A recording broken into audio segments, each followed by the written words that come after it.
आज का टॉपिक है वैद्युत द्विध्रुव के कारण किसी बिंदु पर विभव। चैप्टर 1 में हम लोग पढ़े थे कि वैद्युत द्विध्रुव के कारण किसी बिंदु पर विद्युत क्षेत्र की तीव्रता।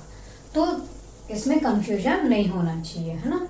इसमें भी हम लोग 3 स्थितियां लेंगे जैसे उसमें लिए थे। पहला है अक्षीय स्थिति में विभव। तो देखिए, मान लेते हैं ए बी एक वैद्युत द्विध्रुव है जो +q और -q आवेशों से निर्मित है। द्विध्रुव की लंबाई जो है वो 2a है, ठीक है। और इसके बढ़ाए हुए अक्ष पर एक बिंदु है P, कैपिटल P लिखना है इसको। एक बिंदु P है, इसका मध्य बिंदु जो द्विध्रुव का जो केंद्र है, मध्य बिंदु है वो O है। O से P की दूरी R है, मतलब इसके अक्ष पर ऐसा बिंदु लेना है जो इसके केंद्र से R दूरी पर स्थित है। तो हमें विभव की गणना करनी है कहाँ पर? बिंदु P पर। अब यहाँ पर एक और चीज हम लोग देख लेते हैं कि ये जो है वो पूरा 2a है, ठीक है। तो ये जो है इसका आधा होगा, ये भी आधा होगा। O जो है मध्य बिंदु है, तो ये जो पोर्शन है यहाँ से यहाँ ये A है और ये भी क्या हो जाएगा? A के बराबर। अब यहाँ पर बिंदु P पर जो विभव होगा वो +q आवेश के कारण भी होगा और -q आवेश के कारण भी विभव होगा। तो हम लोग सबसे पहले +q आवेश के कारण बिंदु P पर विभव निकालेंगे। और विभव का सूत्र हम लोग पढ़ चुके हैं, 1/4πε0, ठीक है। अगर आप माध्यम लेते हैं तो वहां k लिखते हैं और जो आवेश है, जिस आवेश के कारण विभव निकाल रहे हैं उस आवेश को ऊपर लिखते हैं और उस आवेश से उस बिंदु की दूरी, ये चीज ध्यान रखिए, है ना। पिछले वीडियो में हम लोग विभव के बारे में पढ़ चुके हैं कि किसी भी बिंदु पर विभव हम कैसे निकालते हैं, ठीक है। तो उसी को यहाँ पर देख रहे हैं कि सूत्र क्या लिखेंगे। अब देखिए, बिंदु A पर +q आवेश रखा है, तो +q आवेश के कारण बिंदु P पर विभव।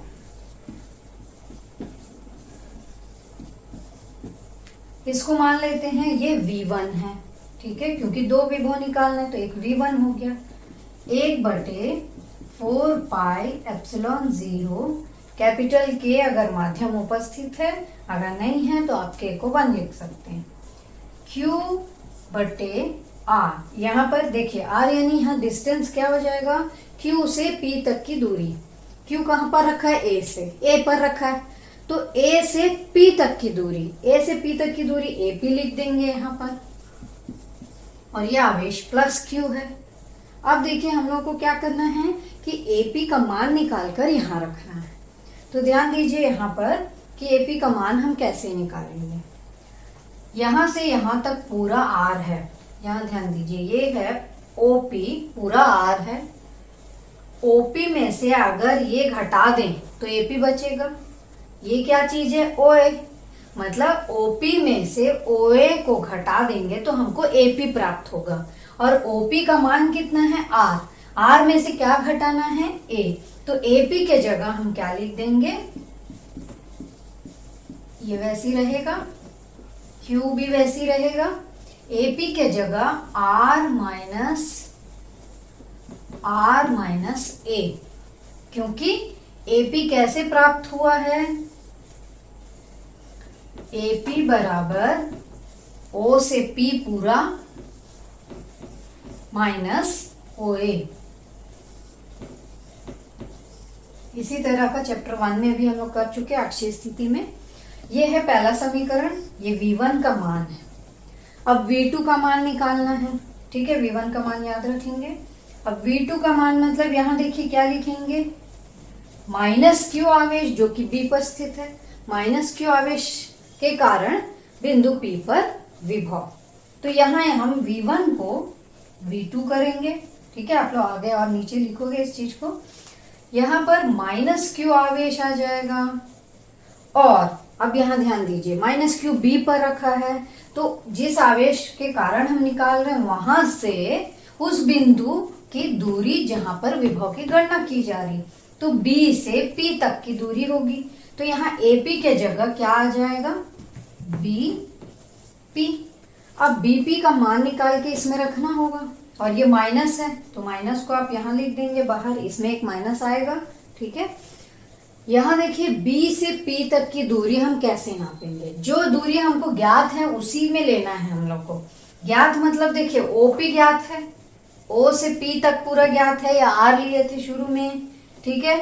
और बीओ कितना है, ए के बराबर, क्योंकि ये मध्य बिंदु है ए बी का, तो ये भी ए है, ये भी ए है, स्मॉल ए के बराबर। फिर से देखिए, जो ओपी प्लस ओबी, या आप ऐसा बोल सकते हो बी से ओ तक जाइए, बीओ ये ए, और ओपी ये आर, तो ए प्लस आर, इसी को हम कैसे लिख सकते हैं, आर प्लस ए।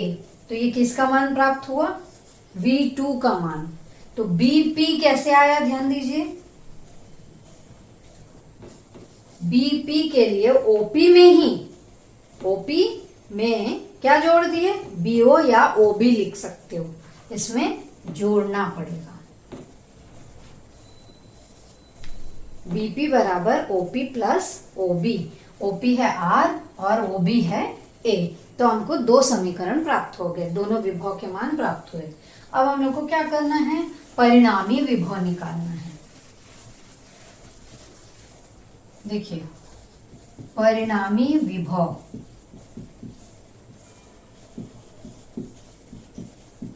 विभव कैसी राशि है, अदिश राशि।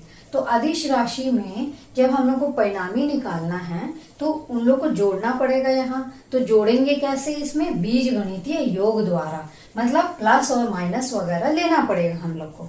तो यहाँ पर देखिए परिणामी विभव को अगर हम V से लिखें तो V1 प्लस V2, इसमें मान रखेंगे 4 पाई एप्सिलॉन 0 के Q बटे R माइनस ए, ये V1 का मान है, और माइनस Q आवेश दूसरा वाला, उसके लिए भी 4 पाई एप्सिलॉन नॉट के R प्लस ए, दोनों मानों को रख दिए। यहाँ पर माइनस है, इसका ध्यान रखेंगे, नेक्स्ट स्टेप में इसको माइनस बना देंगे, प्लस माइनस माइनस, जो जो कॉमन है उसको बाहर निकाल देंगे।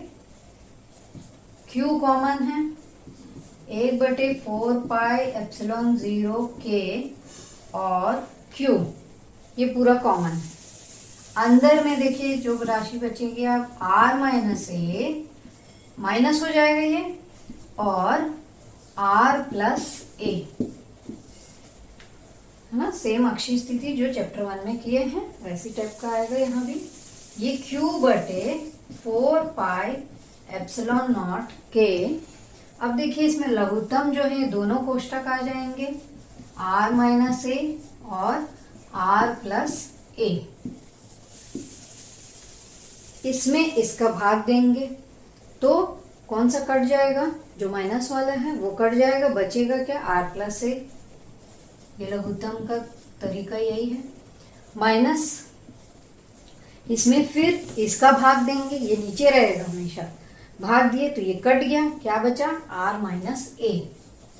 R माइनस ए को कोष्टक में लिख दिए, क्योंकि नेक्स्ट स्टेप में इसको आपको, नेक्स्ट स्टेप में आप लिखोगे, यहाँ पर इसको ओपन करेंगे तो अंदर का चिन्ह जो है वो बदल जाएगा, ये माइनस हो जाएगा R, और ए जो है वो प्लस हो जाएगा, है ना।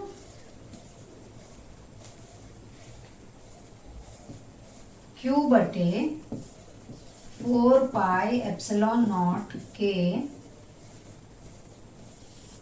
ये R प्लस ए ऐसी रहेगा, यहां ध्यान देंगे। अब minus R minus minus plus, तो माइनस R और ये प्लस ए, तो यहाँ पर प्लस ए आ जाएगा, बटे ये देखिए क्या है, a माइनस बी और a प्लस बी, उसका सूत्र है ये, ठीक है। तो आपको मालूम है इसका सूत्र a square minus b square होता है, यहाँ a के जगह r है और b के जगह a है, तो r square minus a square. अब देखिए इसमें क्या क्या कैंसिल हो रहा है, आर और आर कैंसिल हो गया, क्या बचा a प्लस ए यानी 2a, उसको बाहर लिख दिए 2a³ बटे 4πε0k और r² माइनस a², ये भी बचेगा। 2a³ जो है आप लोग जानते हो ये क्या है, द्विध्रुव आघूर्ण, जिसको कि स्मॉल p से लिखते हैं। तो इसको हम लोग रिप्लेस कर देंगे, तो हम लोग को v जो परिणामी विभव कैसे लिखेंगे 4πε0k, यहाँ इसके जगह हम लोग क्या लिख देंगे स्मॉल p, द्विध्रुव आघूर्ण r² माइनस a², ठीक है। क्योंकि आपको मालूम है द्विध्रुव आघूर्ण क्या होता है, एक आवेश गुणित दोनों आवेशों के बीच की दूरी, चैप्टर 1 में हम लोग कर चुके हैं सर। अब यदि r और a की तुलना करते हैं, यहाँ यदि जो r है मतलब p बिंदु जो है ना, p बिंदु बहुत दूर है, मतलब r जो है बहुत ज्यादा है, और द्विध्रुव तो अल्प दूरी रहता है, छोटा सा लंबाई लेते हैं। तो इसको कैसे लिखेंगे, r अगर बहुत बहुत ज्यादा है, ठीक है, किससे a से बहुत बड़ा, तब क्या हो जाएगा, हम a² की यहाँ से यहाँ पर a² को नगण्य मान सकते हैं, इसको हटा देंगे, मतलब ये शून्य हो जाएगा, ये हट जाएगा, तो क्या बचेगा, a² को यहाँ से हटाएंगे तो v बराबर 1/4πε0k p बटे क्या बचेगा r²। आप लोग को याद होगा विद्युत क्षेत्र की तीव्रता जब निकाले थे, जब E का मान ऐसे ही हम लोग जब निकाले थे तो क्या आया था, E बराबर 1/4πε0k लेना है तो ले सकते हो 2p बटे r³ आया था। यहाँ पर देखिए विभव जो है r², यहाँ मतलब E जो है r³ के व्युत्क्रमानुपाती है और v क्या है r² के व्युत्क्रमानुपाती। विद्युत क्षेत्र की तीव्रता दूरी के घन के व्युत्क्रमानुपाती, ठीक है, मतलब जिस आवेश से हम लोग क्षेत्र की तीव्रता निकाल रहे हैं वहां से दूरी, यहाँ क्या है विभव दूरी के वर्ग के व्युत्क्रमानुपाती होता है। इसमें भी ए भी एक वैद्युत द्विध्रुव है, +q और -q आवेशों से बना है, उनके बीच की दूरी यानी द्विध्रुव की लंबाई कितनी है 2a है, उसका मध्य बिंदु O है। यहाँ से निरक्षीय स्थिति में एक बिंदु P है जहां पर हमको विभव की गणना करनी है। तो देखिए P की दूरी हमने कितनी ली है, O से R दूरी। आपको मालूम है निरक्षीय स्थिति में क्या है, ये जो है ये लंबार्धक होता है ना, मतलब AB को बीच से एकदम बीच से इसको 2 बराबर भाग कर रहे हैं और इसके ऊपर लंब भी है, वो ये क्या है निरक्षीय स्थिति है। तो यहाँ पर मैं बिंदु P पर विभव जो है +q आवेश के कारण भी होगा और -q आवेश के कारण भी होगा। फिर से वही है, विभव का सूत्र हमेशा क्या रहेगा 1/4πε0k, और जो आवेश ले रहे हो वो जिस आवेश के कारण वो रहेगा, और नीचे उससे दूरी, उससे जिस बिंदु पर विभव निकाल रहे हैं वहां तक की दूरी। तो यहाँ पर क्या आ जाएगा, पहले वाले में AP आएगा और दूसरे वाले में B से P तक की दूरी। देखिए वैसी होगा इसमें भी। तो विभव जो पहला वाला है उसको आप शब्दों में लिखोगे कि +q आवेश के कारण बिंदु P पर विभव, तो V1 बराबर होगा 1/4πε0k q, ये +q है, बटे दूरी कितनी है AP। अब दूसरा क्या हो जाएगा V2, 1/4πε0k किसके कारण, -q आवेश के कारण P पर विभव, ठीक है, उसको लिखेंगे वैसे शब्दों में, -q लेंगे यहाँ पर और BP, क्योंकि -q कहाँ रखा है B से P की दूरी, तो ये हो जाएगा BP। अब परिणामी विभव के लिए आपको मालूम है फिर से इन दोनों को जोड़ना है, तो देखिए समीकरण 1 और 2 दोनों को जोड़ देंगे। तो अब यहाँ ध्यान देंगे जोड़ने के बाद क्या होगा, यहाँ पर आंसर परिणामी विभव शब्दों में आप लोग को सब लिखना है, परिणामी विभव लिखेंगे V बराबर V1 + V2। V1 का मान है 1/4πε0 K Q बटे देखिए AP प्लस दूसरा मान भी रख देते हैं -Q। इस माइनस को मैं यहां लिख दे रही हूं पहले ही, क्योंकि ये प्लस माइनस माइनस हो जाएगा। Q बटे BP। अब देखिए हम लोग AP और BP का अलग से मान नहीं निकाले, यहाँ जरूरत नहीं पड़ेगी आपको। क्यों, देखिए अब जो AP है और BP ये दोनों क्या हैं, आपस में बराबर हैं। कैसे, देखिए ये है O बिंदु, ये जो लंबार्धक है इस पर P उपस्थित है, तो P से A की दूरी और P से B की दूरी, ठीक है, ये दोनों क्या होता है, बराबर होता है। चैप्टर 1 में भी मैं समझा चुकी हूँ इस चीज को।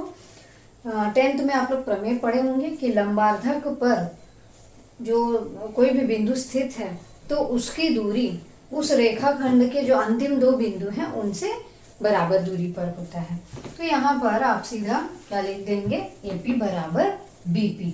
तो यहाँ पर देखिए अगर हम इस समीकरण में जहाँ BP है उसके जगह अगर AP लिख दें, है ना, BP और AP बराबर है, तो इस BP को हटा के इसके जगह AP लिख देते हैं।